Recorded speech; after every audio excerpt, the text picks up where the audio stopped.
Forum. Let's continue our conversation with Josh Orton, the senior advisor for Progressives United, and Phillip Stutt, Republican strategist. Now, gentlemen, before we had to preview that Montana race, we were talking about Colorado. And Josh, you were getting in the mood for the Senate, kind of filibustering. That's cool. I've been there and accused of that. I got to get in Phillip on this point. I was talking to Tom Tancredo earlier, and Tom knows Colorado politics. He says things are looking good, but, and here's the but, same-day voter registration and voting by mail.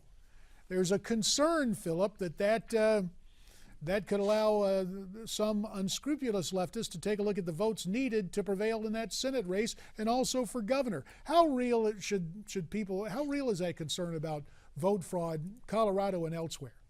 Well, and you added on in elsewhere. I think that's a good point because you're seeing this in other states as well, JD. Look, you know, I was saying at the end of the break, there were 13 of the last 15 polls have come out saying Cory Gardner is in the lead.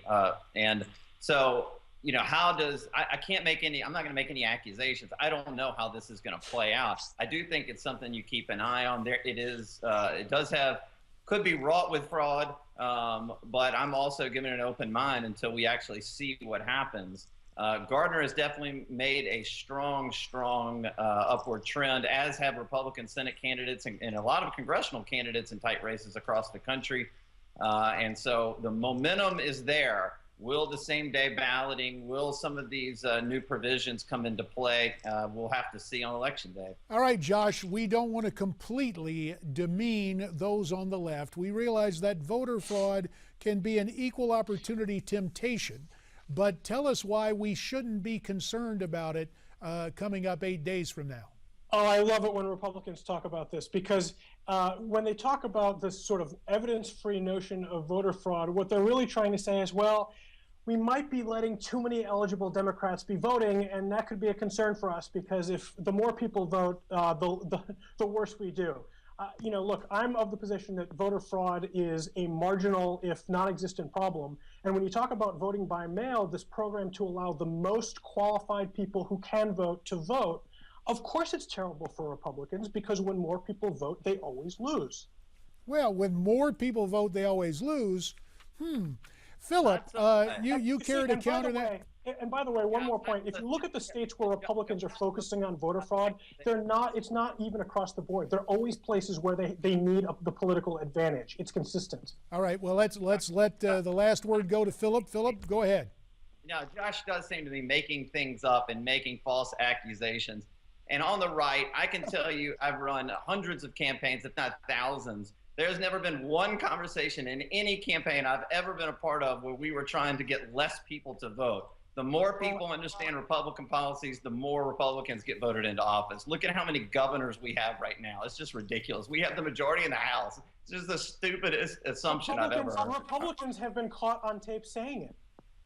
All right, well, I'll tell you what, we want to capture you guys on tape with your predictions. Since we've centered this around Colorado, here's your chance 8 days out. Josh, you first, very quickly. I think Udall's going to pull it out by 2. Udall by 2. Phillip Stutt, your take. I think Gardner is by 3. If I'm looking at all the polling and going up actual, statistics, I'm saying 3. All right. It's going to be a close one. Both of you are predicting that, albeit with very different outcomes. Josh Orton and Phillip Stutt, we thank you both for your time. We'll see you back here again real soon. Thanks, JD. Thank you. So you got the take from those gents. It's very interesting. Tomorrow marks the 1 week date before the midterm elections, and obviously we will continue to talk about that. Let's talk about what's coming up in the not too distant future, like immediately here on Newsmax TV. High noon Eastern, our friend Ed Berliner anchors Midpoint, and then at 3 o'clock Eastern, Steve Malzberg with the eponymously named Steve Malzberg Show. Quick look at our channel listings. DirecTV channel 349, Dish Network channel 223. Also, we're available at the App Store, on Google TV, and on Roku. And we hope you will be here tomorrow, 9 o'clock in the East, 6 a.m. in the West, for another edition of America's Forum. Stay brave, stay free, stay tuned, and thanks for watching.